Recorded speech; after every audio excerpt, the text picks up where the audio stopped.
नमस्कार दोस्तों, आज का हमारा वीडियो है इस लाइन टेस्टर के बारे में।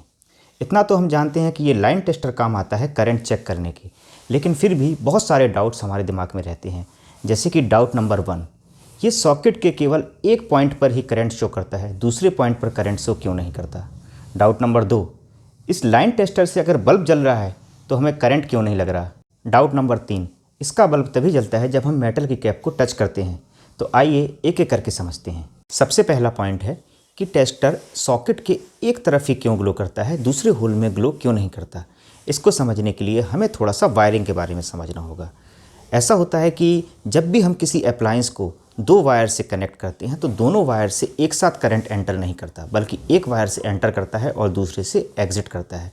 जिस वायर से करंट एंटर करता है उसे हम कहते हैं फेज वायर या लाइव वायर, और जिस वायर से एग्जिट करता है उसे कहते हैं न्यूट्रल वायर।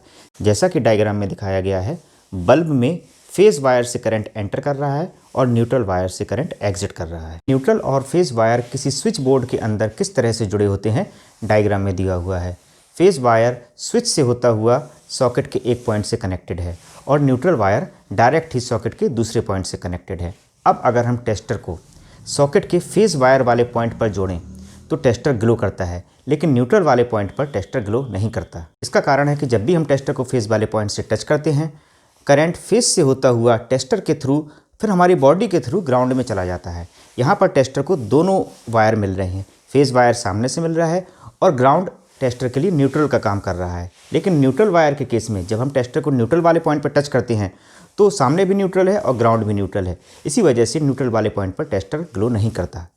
अब अगले पॉइंट पर आते हैं कि आखिर टेस्टर से हमें करंट क्यों नहीं लगता जबकि बल्ब जलता हुआ हमें दिख रहा है। इसको समझने के लिए हमें टेस्टर के अंदर देखना होगा। टेस्टर के अंदर दो कंपोनेंट होते हैं, एक कार्बन रजिस्टर और दूसरा neon bulb. Carbon register high value का रजिस्टर होता है जिसकी वैल्यू होती है 1 से लेके 1.5 मेगा ओम, या हम कह सकते हैं 10 से लेके 15 लाख ओम। ये रजिस्टर करंट और वोल्टेज को काफ़ी रिड्यूस कर देता है और 220 वोल्ट को, जो हमारे लिए घातक थी, रिड्यूस करके 50 वोल्ट तक बचाता है। नियॉन बल्ब इंडिकेटर का काम करता है और इसकी ऑपरेटिंग रेंज 50 से 100 वोल्ट के बीच ही होती है। इसी वजह से ये 50 वोल्ट पर हमको ग्लो दिखाता है। 50 वोल्ट से हमें कोई इलेक्ट्रिक शॉक नहीं लगता, लेकिन 50 वोल्ट की स्ट्रेंथ इतनी होती है कि 50 वोल्ट की वजह से करंट टेस्टर से होता हुआ हमारी बॉडी के थ्रू ग्राउंड में जाने लगता है और 50 वोल्ट में नियॉन बल्ब ऑपरेट होता है, मतलब हमको इंडिकेशन मिल जाता है। तीसरा पॉइंट था कि मेटल की कैप को छूने पर ही टेस्टर क्यों ग्लो करता है। ये अब आपको समझ में आ गया होगा, क्योंकि नियॉन बल्ब का एक एंड मेटल की कैप से जुड़ा है। इसलिए जब हम मेटल की कैप को टच करते हैं तो करंट हमारी बॉडी से पास होकर ग्राउंड में चला जाता है और टेस्टर ऑन हो जाता है। तो दोस्तों, उम्मीद है आपको वीडियो पसंद आया होगा, इन्फॉर्मेटिव लगा होगा।